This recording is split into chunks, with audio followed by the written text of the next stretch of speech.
Joining me now, Glenn Davis. Why is Glenn Davis on today? Well, first of all, he's our friend. He's an FOJ, friend of John. Second of all, he's a House of Delegates member in Virginia Beach. He ran for lieutenant governor in 2017, came in third, but he ran a great race, and it was inspiring, and it was fun, and he's a fun candidate.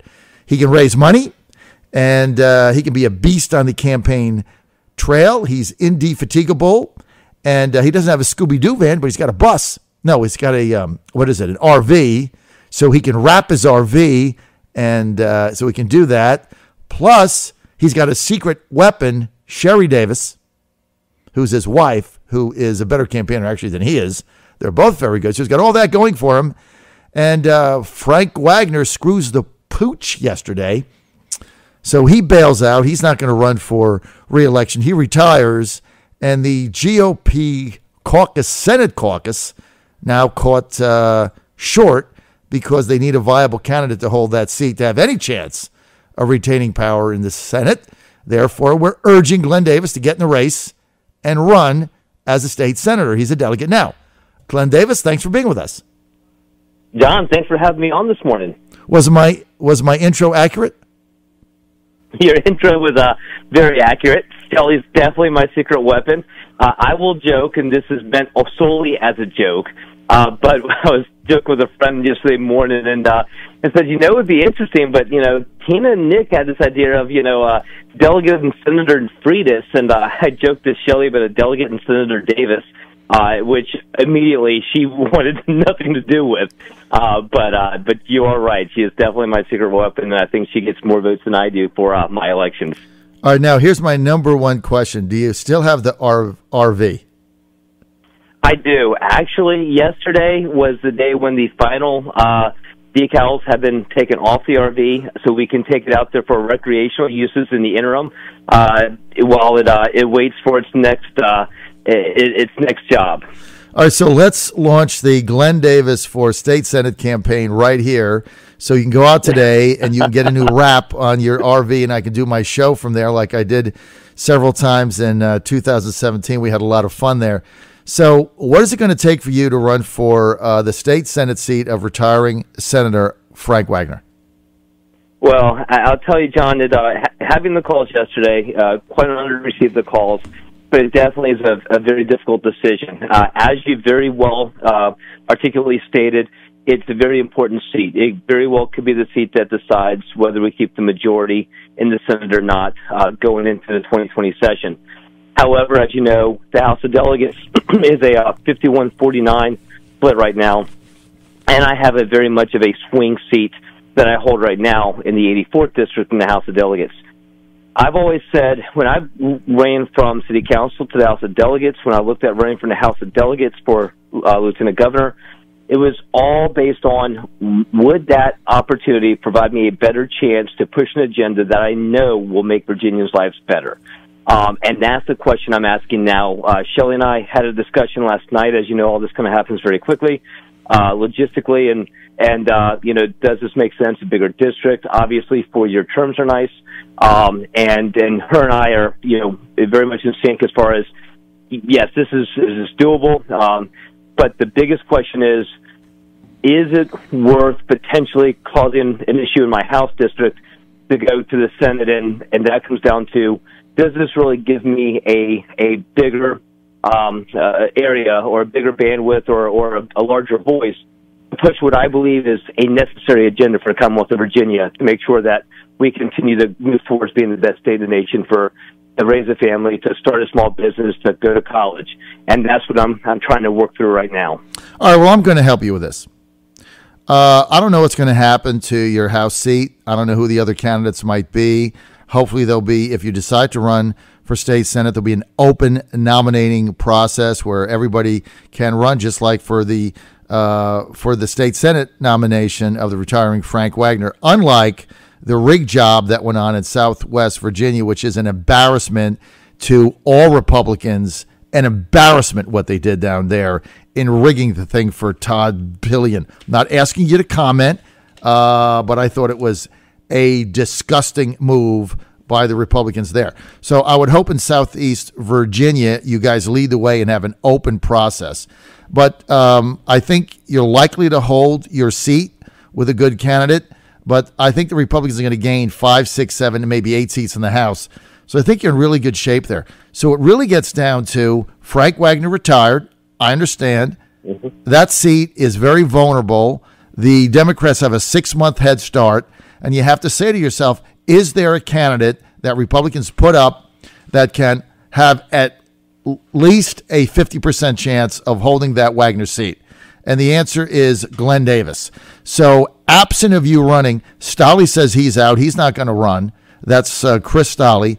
There's no other high-profile elected official.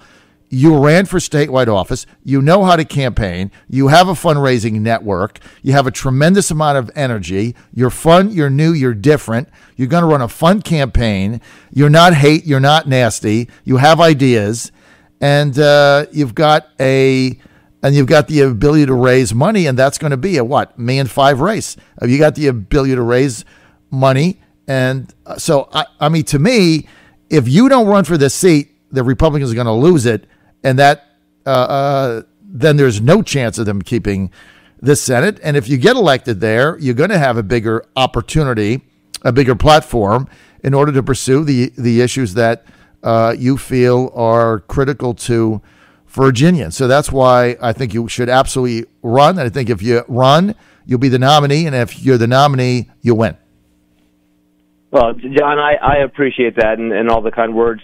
And, you know, I don't want to, go out there and just perceive that I'm the only person that could win this race. There are a lot of really good business-minded, in many cases, entrepreneurial individuals that live in that district.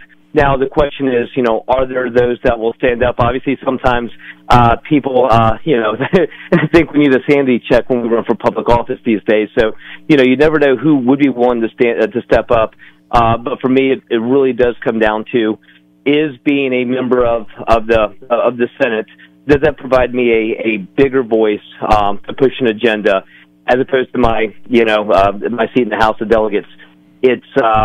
And that is kind of what I'm working with right now, because I don't want to move just because it's a 4-year term. I don't want to move to the Senate just because it's that 1 of 40 as opposed to 1 of 100. I think I can be effective in either body. I think I've shown I can be effective in the House of Delegates. If I make that move, it'll be why I've always looked at making a move, which was it gives me a better opportunity to push an agenda that I firmly know that we need to go down, and I've been pushing it since I first ran for the House of Delegates back in 2013. So, it's like giving up the bird in the bird in the hand versus 2 in the bush type thing. I know I can keep this House of Delegates seat. You're right. I think there's probably many others in the 84th that might be able to, but I know that I've got a firm chance on that, given my service to that district going back to my city council days. And I look at our GOP as a unified group, Senate and House. We have to hold both these seats, and I want to make sure that I'm firmly holding at least one of these. And I know I can do that in the House. I know I can win the Senate seat, but there's got to be a reason that impacts people's lives for me to make that change. Because at the end of the day, John, we know what's at risk. We know, socialism used to be a thing that if people believed in socialism, they didn't talk about it on the campaign trail. Heck, they didn't talk about it in public. Now people actually run on a socialist agenda and openly say, I'm a democratic socialist, which basically means they're a socialist. There is no difference. And that's getting very scary. And if we lose the House and the Senate, what goes with it is, mandatory minimum wage increases to $15. We know the right to work laws are out the door. The law that basically says you can have a job without being forced to pay union dues, that law's gone.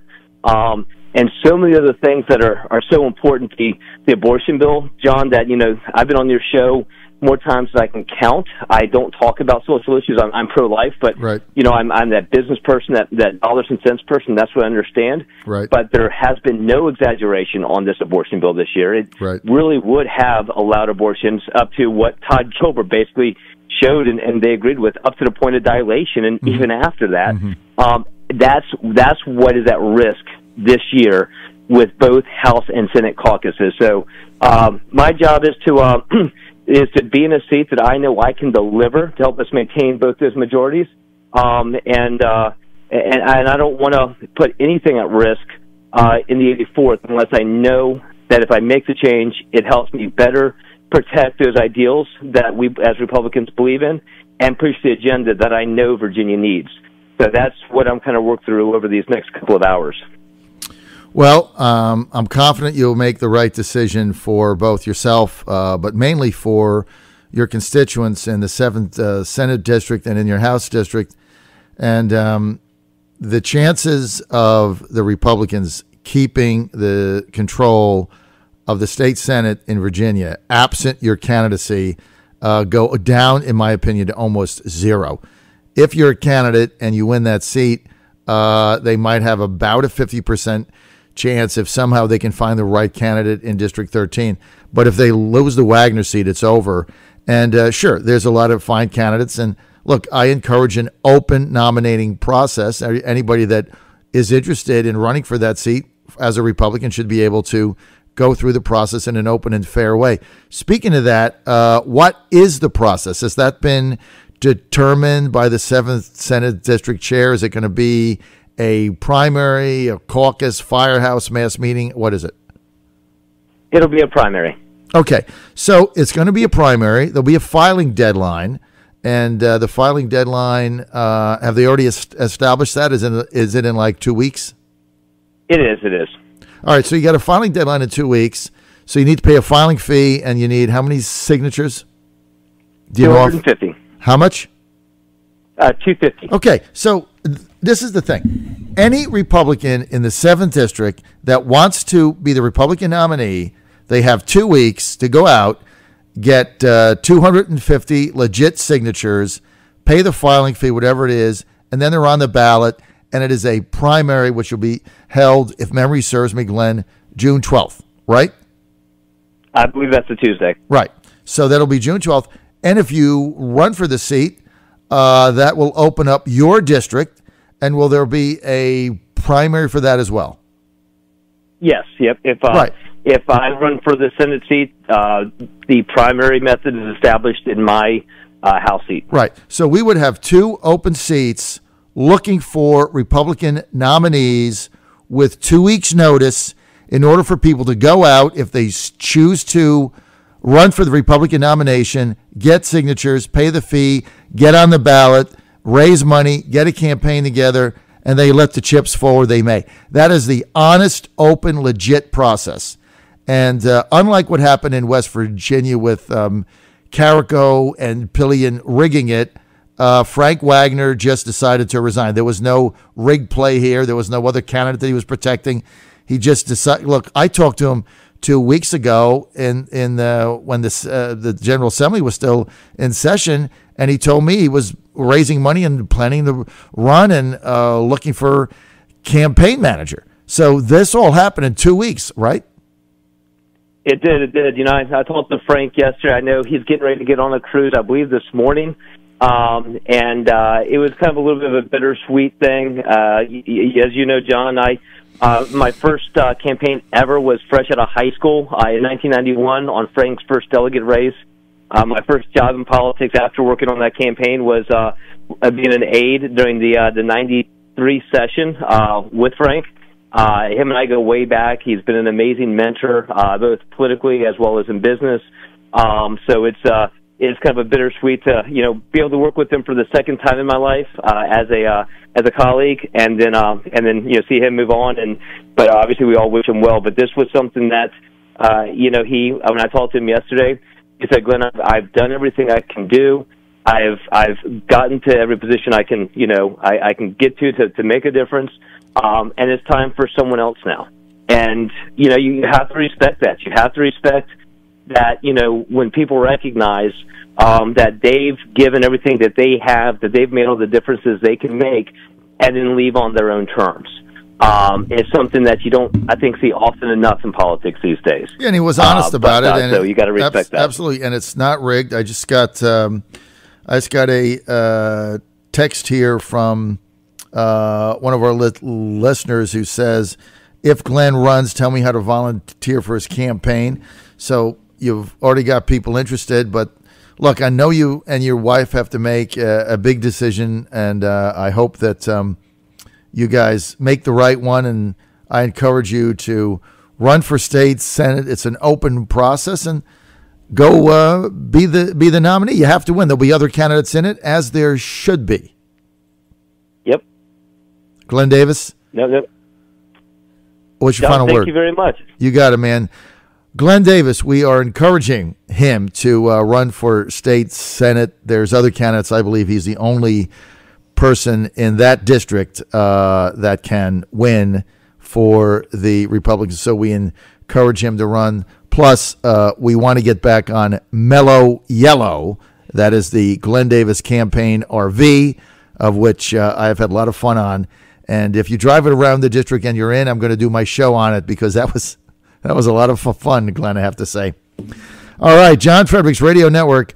Glenn, if people want more info, where do they go? They go to www.glennrdavis.com. glennrdavis.com. John Fredericks Radio Network, Trucking the Truth. Stay with us.